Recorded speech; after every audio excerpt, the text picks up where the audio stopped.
नमस्ते सभी को। मैं नीतू चौधरी, जैसा कि सभी जानते हैं मैं बच्चों को पढ़ाती हूँ आप सभी के सहयोग से, ईश्वर की कृपा से। बस वो एक जरिया बन गया है और बहुत अच्छा जरिया बना है कि जो जरूरतमंद बच्चे हैं, जो नीडी बच्चे हैं, वो मेरे पास होते हैं।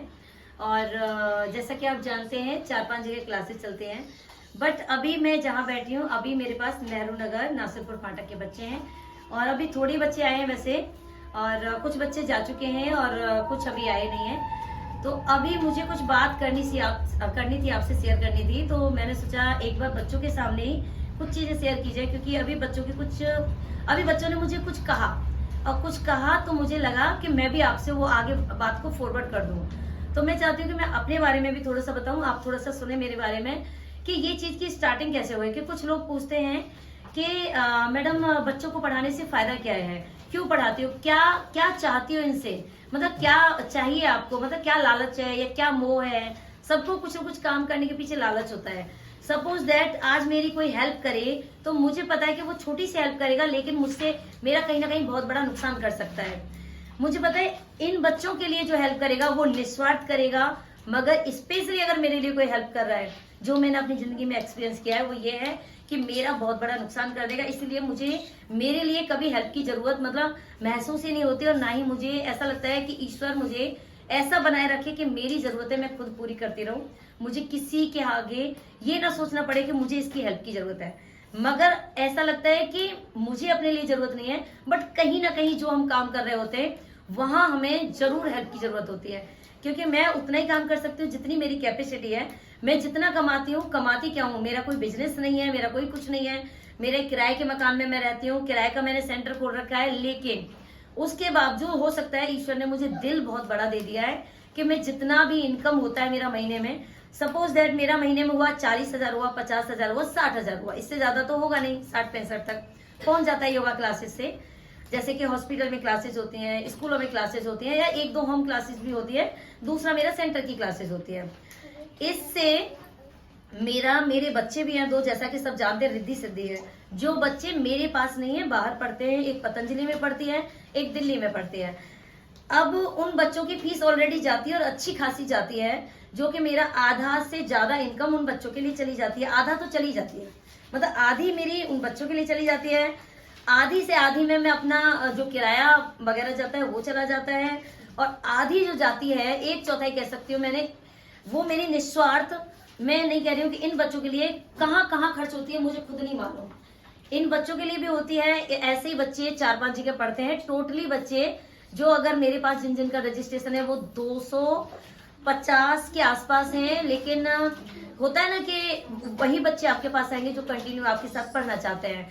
बाकी तो जब हम कुछ बांटते हैं, देते हैं, या कभी कभी कोई प्रोग्राम होता है, या फिर हफ्ते में 2-3 दिन तो टोटली बच्चे आ जाते हैं, तो आते जाते रहते हैं ये बच्चे।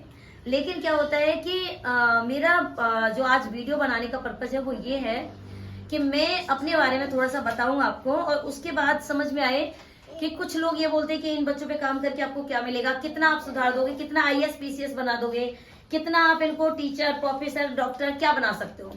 तो ये तो मुझे पता है कि हो सकता है कोई बड़ा डॉक्टर ना बने, कोई IPS ना बने, और हो सकता है बन भी जाए, लेकिन अपने जीवन में ये अपने जीवन को बहुत अच्छे से सुधार सकते हैं। क्योंकि मुझे ऐसा लगता है, मैं भी उसी फैमिली से हूँ कि जिस फैमिली में बच्चे को, लड़की को खासकर 12th क्लास कराई, 10th कराई, 8th कराई, उसके बाद उसकी शादी कर दी जाती है। सिर्फ लड़का देखा जाता है, उसका परिवार देखा जाता है कि उसका कितना पैसा है, और लड़की का पिता कितना पैसा लगा सकता है, उसके अकॉर्डिंग उसको घर मिल जाता है। तो मैं भी उसी फैमिली से हूँ, उसी गांव से हूँ, तो मुझे पता है कि कैसे कैसे जीवन चलता है। उसके बाद अगर आपके पास बेटियां हो जाएं तो सीधा सा है, फिर तो जिंदगी ही बेकार है। और जिंदगी बेकार है अगर बेटी हो गई, फिर आपके साथ अगर बेकार होता है तो सीधा सा है कि बच्चों की भी जिंदगी बेकार हो जाएगी। अब उसके लिए हमें क्या करना पड़ेगा, अपने आप को स्ट्रांग बनाना पड़ेगा। स्ट्रांग बनाना है तो सीधा सा है अपने आप पे काम करना पड़ेगा। स्ट्रांग हम कहें कि हम रोए ना, हम मजबूत रहें, हम डरे ना किसी से, तो डरना तो स्ट्रांग बनना नहीं है। स्ट्रांग बनना है अपने आप पे काम करना। अगर मेरे बारे में मैं पूरी कहानी बताऊं तो मुझे 2 दिन निकल जाएंगे बताते बताते, बट शॉर्ट में बताऊं तो मुझे पता है कि मैंने अपनी पढ़ाई की चोरी की है। चोरी करना बहुत बड़ी बात है, कहने में तो बड़ा आसान है कि चोरी की है, बट चोरी कैसे कैसे की है वो मैं जानती हूँ। किसी का 1 रुपया नहीं है आज तक, पेरेंट्स का भी 12th क्लास के बाद, ना किसी ससुराल वाले का। एक पैसा किसी ने आज तक मेरे पास नहीं खर्च किया। वो पैसा कहाँ से आया? वो अगर आपने देखा होगा कि लड़की विदा होके जाती है तो उसको 100, 200, 500 रुपए मिलते हैं। कोई मामा फूफी आया तो उसको पैसे मिले 150 रुपए। और गाँव में आज भी 1000, 2000, 10,000 रुपए नहीं दिए जाते। और 10 साल पहले अगर देखा जाए, 12 साल, 15 साल पहले, तो वही 50 रुपए, 100 रुपए, 200 रुपए दिए जाते थे। वो इकट्ठे करके, सिर्फ 1200 रुपए इकट्ठे करके 2009 में, अगर कोई जानता होगा, अलीगढ़ खैर कन्या महाविद्यालय में सिर्फ 1250 का फॉर्म था। बीए फर्स्ट ईयर का फॉर्म भरा। उसके बाद वो मैंने नहीं भरा, मैंने सिर्फ पैसे इकट्ठे करे। मैंने अपने छोटे भाई से, मोनू से बोला कि भाई मुझे पढ़ना है, तू ये फॉर्म भर दे। वो आया, उसने पैसे लेके गया, फॉर्म भरा, किताबें भी नहीं आई। उसके बाद मुझे तो रोना ही आ गया, पता नहीं यार कैसे आ गया, पता नहीं, समझ में नहीं आया। फिर नहीं, रुक जाओ, नहीं, पानी की जरूरत नहीं है। मैं थोड़ा दिमाग गहराई में पहुंच गया मेरा ना, अभी हो जाएगा, सही हो जाएगा, एक सेकंड। तो फिर क्या हुआ? वैसे मैं रोती नहीं हूँ, सीधा सा है। रोना मुझे बहुत नफरत होती है, गुस्सा आता है, कोई भी रोता दिख जाता है मुझे बहुत बेकार लगता है। लेकिन कभी कभी जब गहराई पहुंच जाते तो कैसे निकल जाते पता नहीं चलता। तो फिर क्या हुआ कि 1200 रुपए, 1250 का मेरा फॉर्म भाई लेके गया, उसने फॉर्म भर दिया। तो हमारा क्या है कि किताबें नहीं आई, किताबें के लिए पैसे नहीं थे। तो मैं 12th में बहुत अच्छी थी, कह सकते हैं कि फर्स्ट सेकंड नंबर पे ही आती थी 12th तक। उसके बाद शादी हो गई। तो सीधा है कि 12th क्लास में जब हमारे पलसेड़े के स्कूल में कौन से टीचर थे, प्रिंसिपल सर थे, और पापा ने उनको इनवाइट किया था मेरी शादी के लिए। तो प्रिंसिपल सर खुद मना करने आए कि जुगंदर, इस लड़की की शादी मत कर, पढ़ने में बहुत अच्छी, इसको पढ़ा दे। बट पापा ने बोला कि लड़का बहुत अच्छा मिल गया भाई, परिवार बहुत अच्छा मिल गया, पैसे वाला, मसा हो जाने दो शादी। शादी के बाद 3-4 साल बाद मैंने पढ़ाई स्टार्ट करी, जब मेरी बड़ी वाली बेटी हो गई। उसके बाद वो छोटी सी थी, बहुत 3-4 महीने की थी जब ये स्टार्ट की। तो बिना किताबों के किताबें नहीं आई। उस टाइम नोट चलते थे चित्रा के, सिर्फ पेपर होते थे। उस टाइम पे मैं ससुराल से घर आती थी 5-6 महीने में। उस टाइम पेपर देने जाती थी। और हमारे स्कूल के सामने एक बुक स्टोर था, उसका खैर कन्या महाविद्यालय के सामने, जहाँ से मैं जिस सब्जेक्ट का पेपर होता था वहां से मैंने वो नोट्स खरीदी 30-35 रुपए की। सिर्फ मैं विषय सूची पढ़ती थी, विषय सूची आती है ना हिंदी में, लेसन के नाम पढ़ती थी। उसी से सिर्फ मैंने पेपर दिया, क्योंकि मेरे पास टाइम भी नहीं था कि मैं पढ़ लूँ उसको ठीक से। पेपर हो गया, बीए फर्स्ट ईयर भी ऐसे हुआ, सेकंड ईयर भी ऐसे हुआ, थर्ड ईयर भी ऐसे हुआ, ठीक है। एमए का फॉर्म भरा। एमए के फॉर्म में मेरे घर वालों को पता चल गई, उन्होंने मुझे पेपर देने नहीं जाने दिया, ठीक है। ये तो मैं नहीं बताऊंगी कि ससुराल वाले या गांव वाले, क्योंकि थोड़ा सा ना ऑब्जेक्शन आ जाता है, फिर टेंशन होती है। बट घर वाले तो ससुराल वाले भी होते हैं, घर वाले तो गांव वाले भी होते हैं, बट मुझे किसी ने नहीं जाने दिया। मेरा ऐसे गया, बेकार हो गया, फीस भी बेकार हुई। कहाँ की फीस थी? वो बड़ी मेहनत की फीस थी वो, क्योंकि मेरे पास और तो कहीं से आ नहीं रहा है। वो पैसे बेकार चले गए, वो सारा रोना धोना बहुत हुआ मेरा। उसके बाद फिर क्या हुआ, फिर अब बहुत लंबी कहानी है, डीपली बताऊंगी। तो फिर बाहर में कवाई है गाजियाबाद में 2014 में आने के बाद 2 साल बाद फिर मैंने योगा के बारे में देखा 2015 में, कि योगा बहुत अच्छी चीज है जो हमें मेंटली बहुत अच्छे से रख सकता है। अगर मैं कहूँ कि योगा की मैं जितनी तारीफ करूंगी, योगा एक जीवन जीने की कला है, वाकई में जीवन जीने की कला है। योगा एक जादू की तरह काम करता है हर इंसान पर। अगर उसे हम फॉलो करें, अपने ऊपर अप्लाई करें, तो योगा इतना बड़ा है कि मैं मर भी सकती थी, मैं कहीं जा भी सकती थी, कुछ भी कर सकती थी। बट अगर जो बचा के रखा है, सिर्फ योग ने ही रखा है। योग प्राणायाम ने, योग की जो पॉजिटिव वाइब्रेशन है ना, सिर्फ उसने रखा है मुझे। तो कहने का है ये कि हमारी जिंदगी में इतना संघर्ष होता है, बट हमें मजबूत बन के रहना चाहिए। और मुझे नहीं पता कि मैं कैसे कैसे कहाँ मजबूत हुई, कहीं कहीं कमजोर भी हुई। लेकिन होता है ना कि कमजोर होते होते होते होते फिर मजबूत बन जाता है, अगर उसमें जुनून है तो। और जुनून मुझ में बचपन से रहा है, कुछ भी अच्छा सीखने का, कुछ भी देख के सीखने का, मतलब ऑब्जर्वेशन। ये सारी चीजें जीवन को जीते जीते, देखते देखते ऐसा लगता है कि अगर हमें उस टाइम कोई ऐसा नीतू मैडम जैसी कोई मैडम मिली होती तो शायद जिंदगी कहीं और होती। क्योंकि कहीं ना कहीं एक एडवाइस भी मिली होती कि सही गलत क्या है, क्योंकि कोई बताने वाला नहीं, पेरेंट्स बताने वाले नहीं, बाकी कोई बताने वाला नहीं। और दुनिया में अगर हम देखेंगे बाहर निकल के, तो निकल के जाएंगे। अगर किसी को ये पता चल जाए ये लड़की परेशान है तो उसका लोग फायदा उठा सकते हैं, उसको सही सपोर्ट नहीं दे सकते। ये जीवन की सच्चाई है कि जहां पे अपना बच्चा परेशान हो, उस बच्चे को, खासकर लड़कियों को अकेला कभी भी नहीं छोड़ना चाहिए। अपने घर की लेडीजों को अगर हमने अकेला छोड़ दिया और वो परेशान है और किसी को भी पता चलता है तो दुनिया में फायदा उठाने वालों की कमी नहीं है। लाइन लगी हुई है कि लोग फायदा उठाना चाहते हैं, थोड़ी सी मदद करेंगे, फायदा उठाएंगे। अगर इस चीज से हम बच गए तो हम अपने जीवन को सुधार सकते हैं। तो वही है, ये समझने वाली चीजें हैं कि लड़की होके उसके बाद 2 लड़की और प्लस होके, 2 लड़की हैं और 2 लड़की, क्योंकि माँ के पास जहाँ बेटी हो और बेटी लेके भाई इस तरह से जीवन को जीना बड़ा मतलब कह सकते हैं खतरनाक चीज है। वैसे तो खतरों के खिलाड़ी से कम नहीं, जो हम मूवियों में देखते हैं वही लाइफ में रियली में होता है ये चीज। और बेटी है, बहू है, क्योंकि दुनिया में बहुत सारे ऐसे लोग हैं कि जो कब किसका फायदा उठाते हैं और हमें पता भी नहीं चलता है। लोग हमारा सहयोग, और हमें लग रहा है कि ये इंसान चाहे लेडी हो जेंट्स हो, जो पर्सनली हमारी कभी हेल्प करेगा ना तो वो डबल नुकसान हमें कर देगा। तो इसीलिए किसी से मदद लेना बेकार है। लेकिन मुझे आप सबकी मदद चाहिए, और मदद किसके लिए चाहिए? मुझे अपने लिए बिल्कुल भी नहीं चाहिए, मुझे अपने बच्चों के लिए चाहिए। मेरे बच्चे जो यहाँ पे पढ़ते हैं, इसके अलावा भी बहुत सारे, ये तो थोड़े से बच्चे हैं, फिर जगह जगह बच्चे, जैसा कि मैंने बताया था, चार जगह और बच्चे पढ़ते हैं। तो अभी इन सब बच्चों के मैम से कुछ पूछना है। बताओ क्या पूछना है? मैम आपने अपनी बेटियों को दूर क्यों करा? अच्छा, जो अभी मैंने कहानी बताई थी, बच्चों को दूर क्यों किया? Yes ma'am. बच्चों को दूर करना तो बड़ा उस टाइम का बहुत ही सीरियस मैटर था कि बच्चों को दूर नहीं करती तो सारा मतलब ना तो बच्चे पढ़ पाते और ना ही मैं ये जो काम कर रही हूँ ना ये काम कर पाती, ना ही मैं कुछ अपना जो प्रोफेशन है मेरा नाम है उस पर ध्यान दे पाती। तो बच्चों को दूर करना इसलिए जरूरी था। छोटी वाली बेटी पता है आप लोगों को कितनी बड़ी थी? सिर्फ 7.5 साल की थी। बड़ी वाली भी ऐसी थी 10-11 साल की।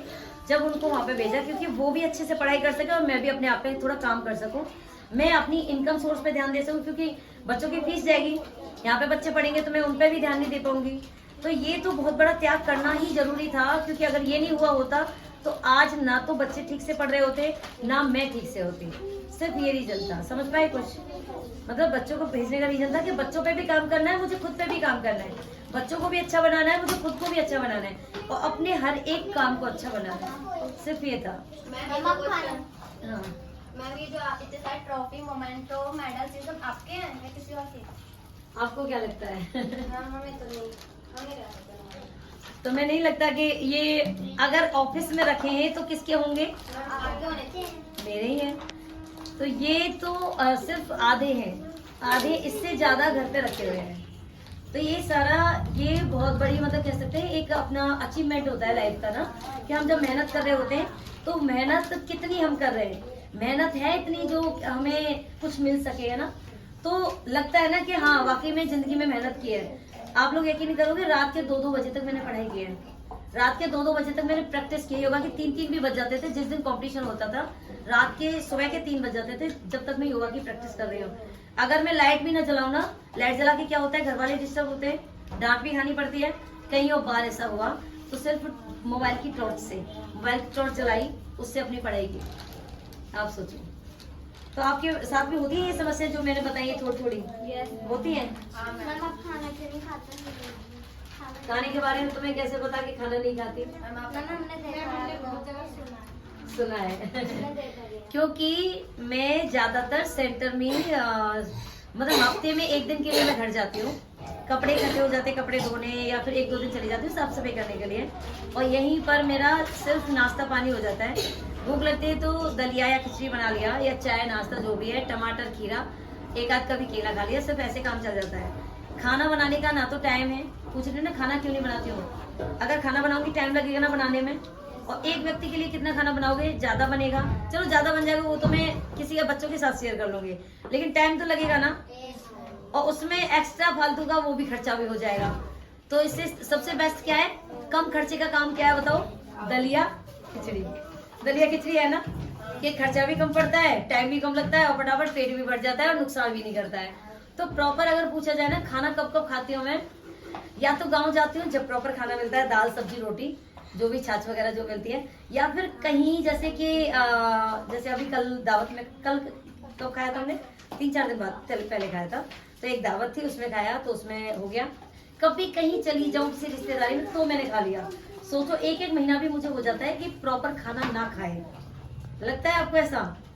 और मेरा मन करता है ऐसे छोड़ सकते हैं हम, 1-1, 2-2 सालों तक छोड़ सकते हैं, बिना खाना खाए रह सकते हैं। बहुत सारी ऐसी चीजें जिन्हें हम खा सकते हैं। तो आप सब लोग क्या चाहते हो ये बताइए, बताओ। खाना तो छोड़ दो बेटा, खाना तो मुझे जरूरत नहीं है खाने की, मुझे जरूरत है काम की। मुझे काम करना है ज्यादा से ज्यादा। खाना तो खाते रहेंगे, क्या है जिंदगी भर खाने के लिए थोड़ी है। हम जिंदगी जीते नहीं है, खाने खाते रहते हैं। पेट के लिए तो करता है इंसान, पेट के लिए करता है। तुम पढ़ रहे हो तो पेट के लिए पढ़ रहे हो कि भाई भूख लगेगी खाना खाना है, ऐसे तो है। अपनी सुख सुविधाओं के लिए है ना, कि हमें फैसिलिटी चाहिए, ये चाहिए, वो चाहिए, साइकिल चाहिए, स्कूटी चाहिए, पढ़ना चाहिए, कॉपी किताब, अच्छे बैग, लंच बॉक्स, ये सारी चीजें चाहिए। तो मेहनत तो करता है ना बंदा। तो अभी आप लोग बताओ कि आप लोग अपने अच्छा मुझे अंजलि का व्यू जानना है अपने बारे में। बताओ, खड़े हो जाओ। तुम क्या बनना चाहते हो पहले? आप सभी को मेरा नमस्ते। मेरा नाम अंजलि कुमारी, मैं 10th की छात्रा हूँ। सुशीला क्लास इंटर कॉलेज में मैं पढ़ती हूँ। नीतू मैम जिस तरीके से हमारी मदद करती हैं वह बहुत अच्छी हैं, और मैम जिस तरीके से अभी अपनी तरक्की कर रही हैं उसी तरीके से मैम करती रहे और गरीब बच्चों की और हम सबकी मदद करती रहे। और हम डॉक्टर बनना चाहते हैं और नीतू मैम के साथ मिलकर गरीब बच्चों की मदद करना चाहते हैं। धन्यवाद। डॉक्टर बनना चाहती है? ठीक है, बन जाएगी ना? मेहनत करेगी अच्छे से। अगर डॉक्टर बनना चाहती है और वाकई में बनना चाहती है और मेहनत करती है और स्कूल में पढ़ने में अच्छी है तो फिर सपोर्ट भी मिल जाएगा। पता है, मैंने बताई थी ना कि मुझे मेरी जैसी कोई सपोर्ट करने वाली कोई मैडम मिली होती तो बात ही कुछ और थी, है ना। अब ये राधिका, अपना व्यू बताओ, क्या बनना चाहते हो? नमस्ते, आप सभी को मेरा नमस्कार। मेरा नाम राधिका है। मैं कक्षा 10 जी की छात्रा हूँ, सुशीला गर्ल्स इंटर कॉलेज। जैसे कि नीतू मैम है और हमें कब हुआ एडमिशन तुम्हारा सुशीला में? सुशीला में कम से कम 4 साल पहले। 4 साल पहले, ओके। हाँ, तो जैसे कि मैम गरीब बच्चों की सहायता करती हैं और मैं इंडियन आर्मी बनना चाहती हूँ, जैसे कि मैम करती हैं, करती थी, करती रहें। तो तुम्हें क्या सीखने को मिलता है ऐसी चीजें देख के?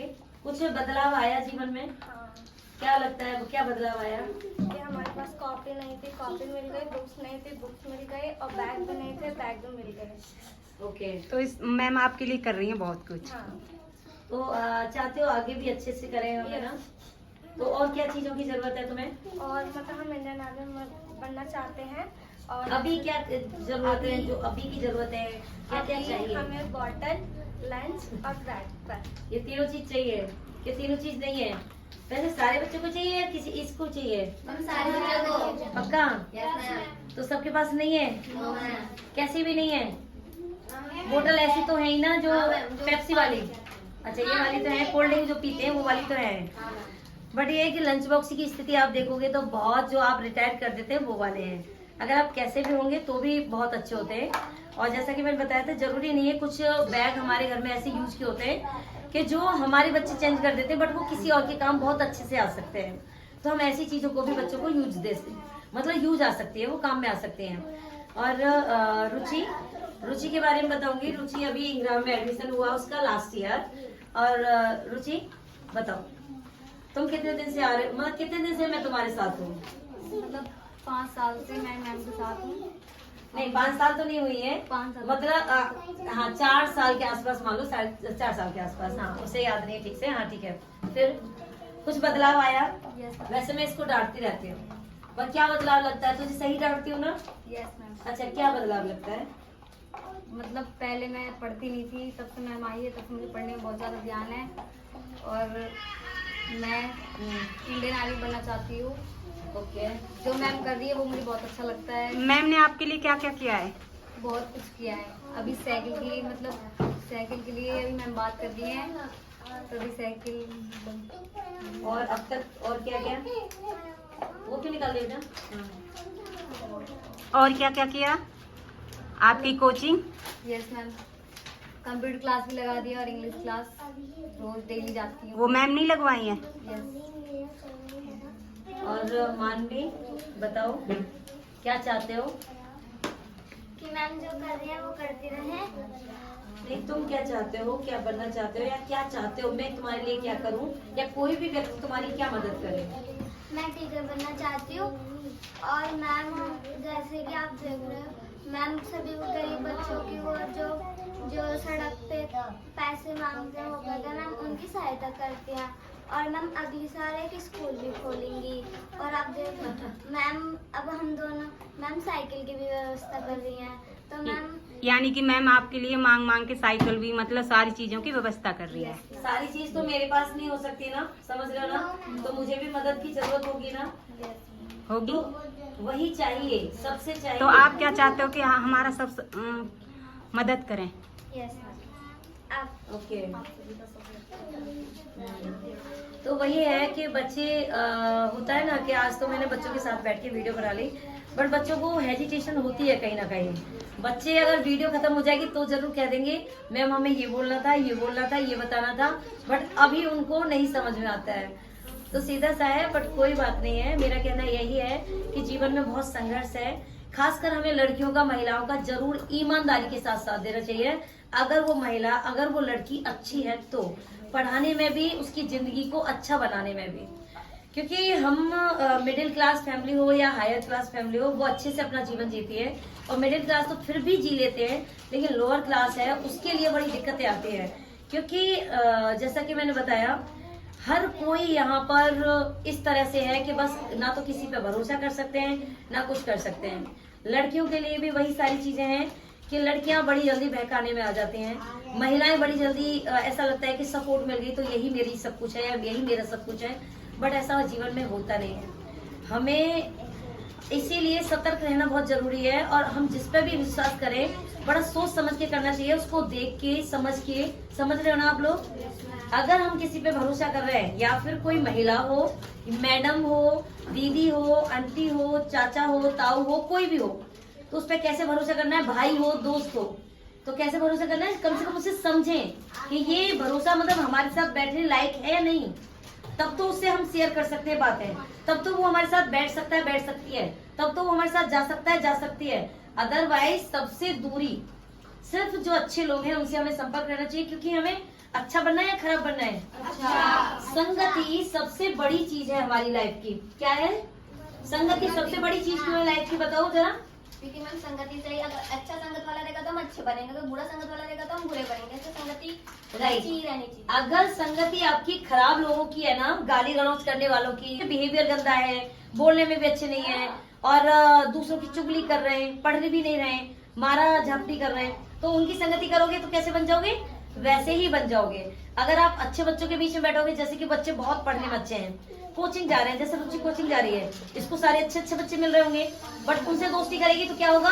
कुछ ना कुछ अच्छे सीखने को मिलेगा, राइट। लेकिन वहां से अलग, जहाँ ये डाउन एरिया में अगर जाती है, वहां पर बच्चे वैसे है, तो वहां रहेगी तो कुछ ना कुछ गाली गलौच ही वातावरण में रहेंगी। जैसे कि ये कहती है कभी कभी, मैं गाली बहुत देती हूँ मैम, मैं तो सुधार दूंगी इसको, मैं ये कर दूंगी। तो गाली देना एक अच्छी बात नहीं है बिल्कुल भी। गाली तो बहुत सारे बच्चे देते होंगे ना? हाँ, तो लेकिन हमें गाली नहीं देनी ना किसी को भी। हमें गाली नहीं देनी चाहिए, हमें सबकी रेस्पेक्ट करनी चाहिए, और जैसी जितनी हम रेस्पेक्ट करेंगे दूसरे की, तो दूसरा भी करेगा, हमारी नहीं करेगा। कहते हैं ना कि जितना हम देते हैं उससे डबल हमें मिलता है, पता है। तो यही सारी चीजें हैं। तो आप सभी आके, अगर आप सभी क्या जो भी हमारी बात समझ सके, वो अपना टाइम भी दे देना इन बच्चों के पास, और अच्छी अच्छी चीजें बता दे। जैसे कि एक बार मैम ने इंग्लिश पढ़ाई थी, राइट, अच्छा लगा। जैसे कि राधा कृष्ण स्कूल की प्रिंसिपल है, उनमें हमने बच्चों को इंग्लिश पढ़ाई। कभी बीच बीच में पूजा मैडम आ जाती हैं, शिखर पब्लिक स्कूल की मैडम, वो भी बच्चों को कभी कभी टाइम दे देती है। कभी कभी बहुत अच्छे अच्छे लोग हैं जो अपना टाइम देते हैं, तो बच्चों को कुछ ना कुछ सीखने को मिलता है, राइट। तो वैसा ही अगर आप थोड़ा सा भी समय देते हैं तो भी कुछ ना कुछ बच्चों को सीखने को मिलेगा। Thank you so much. आज के लिए बहुत लंबी वीडियो हो गई। Thank you, bye.